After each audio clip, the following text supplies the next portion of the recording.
Marla is mother to 4 boys, who plays tennis fervently and who, in September of 2011, was at the peak of training for her 12th marathon.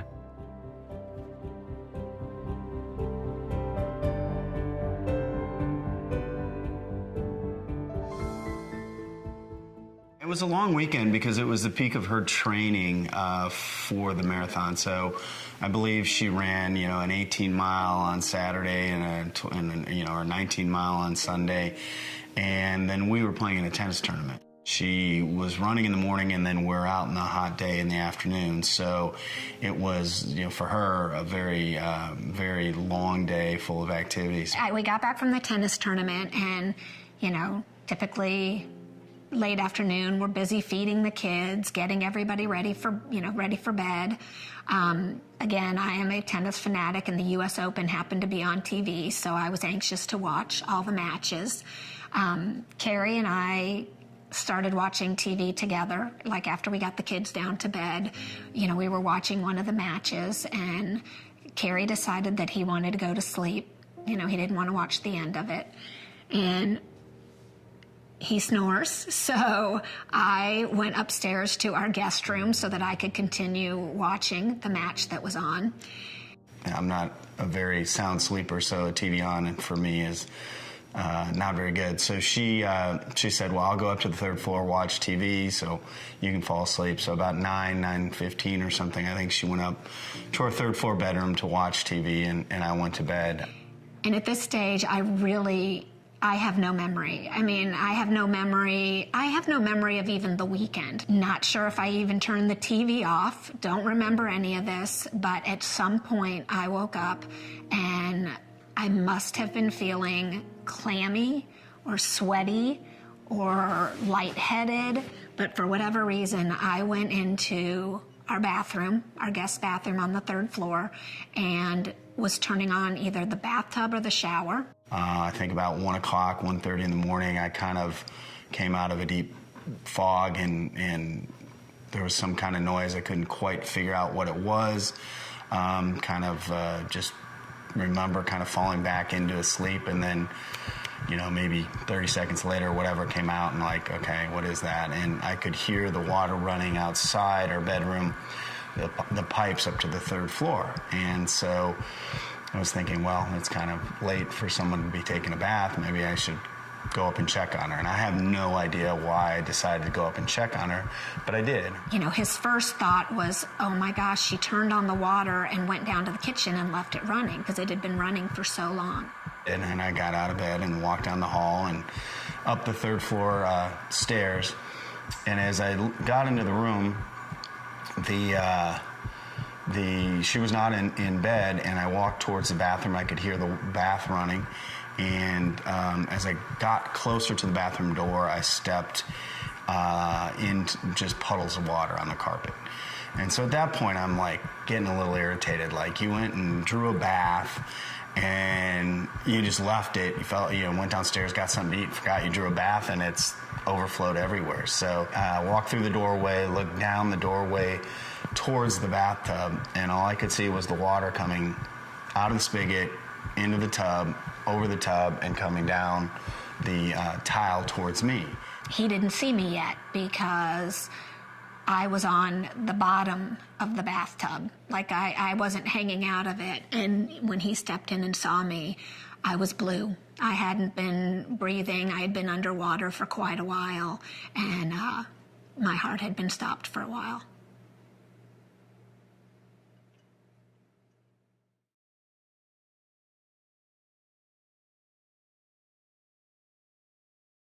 The things that go through your head are just crazy. How'd this happen? What, you fall asleep in the bathtub? What are you doing? That kind of thing. So I turned the water off, pulled her out, and started CPR right away. And so I just started, with chest compressions. And then after I realized, okay, I got to do some breathing, and tilted her head back and did some breathing and chest compressions. And meanwhile, trying to shake her and just kind of, in a panic, and it went on forever.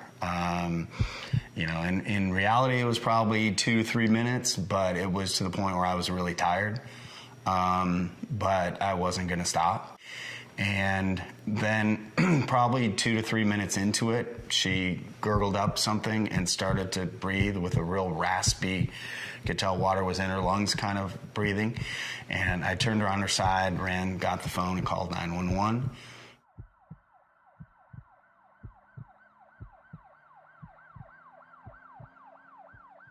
It seemed like it took forever for the ambulance to come, but it was probably 10 minutes or whatever. They came, made me go downstairs, sit in the bottom of the stairs, and so they were up there working on her, a team of 3 or 4 people. I kept wanting to go up there and kept hollering up, is she still breathing, is she okay? They were not really responding to me. They were obviously busy working on my wife, so that was obviously key. What was really troubling though is they came and brought her down the stairs in a body bag, and at that point I lost it. I thought, okay, she's dead, and they're taking her down in a body bag. And they were like, no, we can't get a straight stretcher up these stairs, so we're using this to maneuver down the stairs. And so at that point, they took her down, put her in an ambulance, and took her off to the ICU. The main thing I remember thinking when I woke up in the hospital, and the thing that stays with me more than anything, and I truly, truly think of this daily, is I'm just so grateful that I'm here for my kids. How this would have impacted their lives, and how much they need me. And they need you when they're little. And I really thought, once they grow up, they won't need me, and it won't be as important for me to be around. And right now I have teenagers, and it's just as important. And on the days that it's crazy and we've got normal teenage stuff going on, I am just so grateful that I'm here, because they've got enough on their plates being teenagers. They don't need to be missing their mom.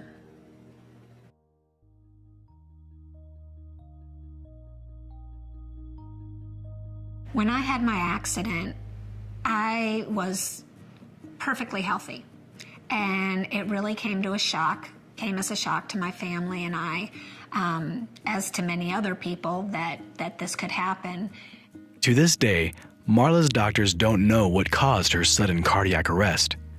They placed an implantable cardioverter defibrillator, ICD, in her chest. It paces her heart and will deliver a shock should her heart ever go into ventricular fibrillation again. My husband and I have felt a call to action. We've gotten involved with the American Heart Association in many ways here in Dallas. We just want to make it our message to spread the word. CPR makes a difference. It made a difference in my life. It saved me. I'm here for my boys as a result of that, and that's the most important thing in the world. Today, Marla is living a normal, active, and happy life with Carrie and her sons, Matt, Ryan, Kyle, and Colin.